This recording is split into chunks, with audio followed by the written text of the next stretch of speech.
Workplace Learning in the Healthcare Sector by Alana, Marvin, and Sinead.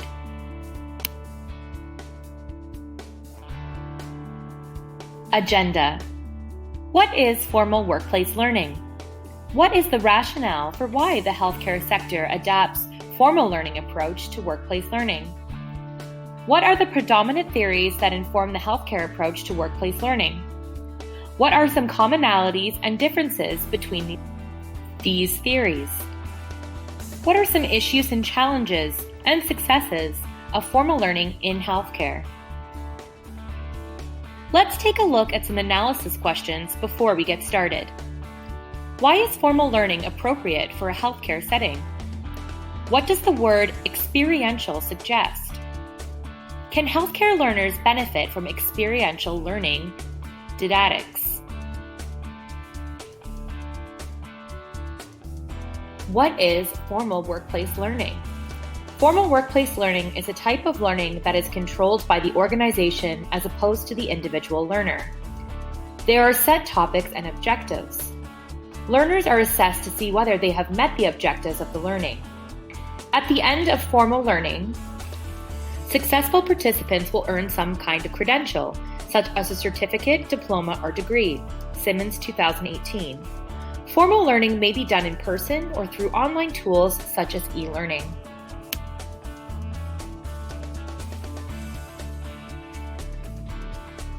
Why did the healthcare sector adapt formal workplace learning? One reason for a workplace to use formal learning is when there would be a high risk to health or safety if knowledge is not understood and applied consistently and accurately. Shepard, 2011. This would apply for many scenarios for frontline healthcare workers like doctors and nurses. As an example, when treating a patient with an infectious disease, frontline healthcare workers need to know the correct protective equipment to wear and how to properly wear, clean, and dispose of the equipment. Mistakes with this equipment increases the risk of worker contracting the disease and it spreading to others. What are the predominant theories that inform the healthcare sector's approach to workplace learning? We have three predominant theories: constructivism, experiential learning, and Bloom's taxonomy. We're going to go through each one and explore the different theories. One theory that informs workplace learning in healthcare is constructivism, particularly social constructivism. Constructivism in general theorizes that people build new knowledge based on their own past experiences and knowledge. We observe and take information and then process that information, comparing it to what we have learned before. In social constructivism, this knowledge-building process occurs through interactions with others. Bates, 2015. Constructivist approaches can be seen in education and training for healthcare workers. Denick, 2016, a medical educator, describes the key skills for medical practitioners of a scientific method and diagnostic reasoning as being constructivist in nature. An important document in Canada, the World Health Organization Knowledge to Action (KTA) framework. This framework demonstrates constructivist principles in its approach to knowledge translation, which is the practice of incorporating current scientific evidence into clinical practice. Formal workplace learning can be used to ensure all frontline healthcare staff are informed of and can consider how to apply new and better techniques and treatment. Denick, 2016, a medical educator, describes the key skills for medical practitioners of a scientific method and diagnostic reasoning as being constructivist in nature. An important document in Canada, the World Health Organization Knowledge to Action (KTA) framework, transforming the information based on pre-existing experiences and understandings by relating it to existing knowledge, imposing meaning to it, and in many cases, monitoring their understanding throughout the process. Thomas, Menang, Baruth, Rodriguez, and Ahmed, 2014.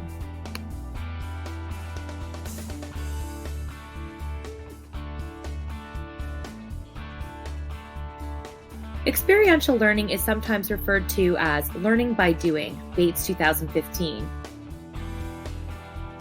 David Clubb theorized an experiential learning cycle of 4 stages.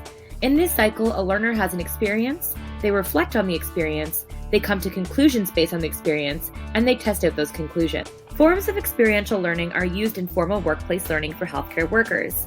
Experiential learning is seen as important for the continued development of clinical skills. As a real-life example of experiential learning in the healthcare workplace, St. Michael's Hospital in Toronto uses simulations for training, both with physical spaces and for e-learning. Simulation-based training can allow staff to practice with the latest technology and try out different treatment methods and diagnoses without risk to themselves or to patients. Bamford and Colston proposed that for surgical e-learning, learners would retain more information with experiential learning compared to more passive learning methods like reading or listening. Bloom's taxonomy. Bloom's taxonomy falls under psychological theories of learning. This theory divides learning into three aspects or domains: thinking or cognitive, feeling or affective, and doing or psychomotor, Bates 2015. Well-designed training for healthcare professionals can involve the higher-level thinking skills in Bloom's taxonomy, allowing learners to not only memorize facts, but consider how and when knowledge can be applied in different circumstances. Healthcare workers are better able to apply knowledge to their regular clinical practice if they do more than simply try to memorize or understand facts. Commonalities and differences of these theories. The theories that we've discussed all incorporate the potential for a learner to go beyond simple memorization of facts to analyze and synthesize information. In constructivism, this happens as a comparison of new information to our own previous experiences to build new knowledge. In social constructivism, this building of knowledge happens through interactions with others. In experiential learning, this synthesis happens in the observation, conceptualization, and experimentation phases of the cycle. In Bloom's taxonomy, it is in the higher levels of the hierarchy.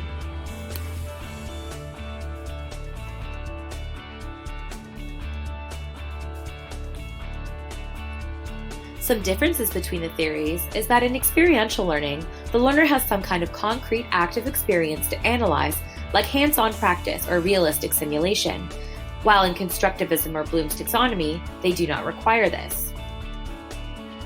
Social constructivism would require that learning happen through interactions with others, where experiential learning and the learning in Bloom's taxonomy can be a social activity, but in some cases can be done individually.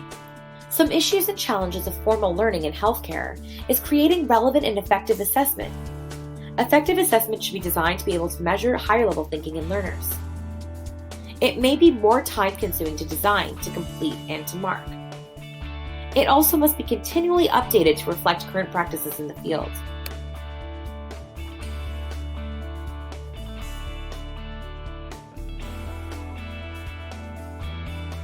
When training is well designed, employers know that their employees have learned the same content and have met the desired learning goals. They can track who has completed training and in some cases, how many attempts they needed to complete it. The consistent approach of formal learning can help ensure knowledge translation, where all employees are trained to use most current and effective practices in clinical care. Some large healthcare organizations, such as hospitals, use a learning management system for formal workplace learning. An LMS or e-learning platform is software including a range of services that assist teachers with the management of their courses. They can better track formal learning, allowing them to know when each employee has successfully completed training.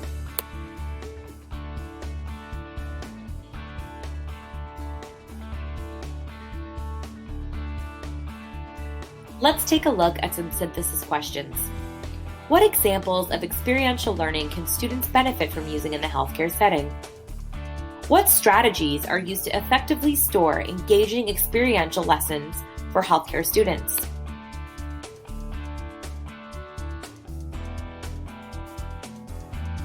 And lastly, what kinds of assessment could work best for measuring how well healthcare employees are synthesizing new information? How could this assessment be delivered within formal training? Thank you for listening to our presentation on workplace learning in the healthcare sector. Here are some of our references.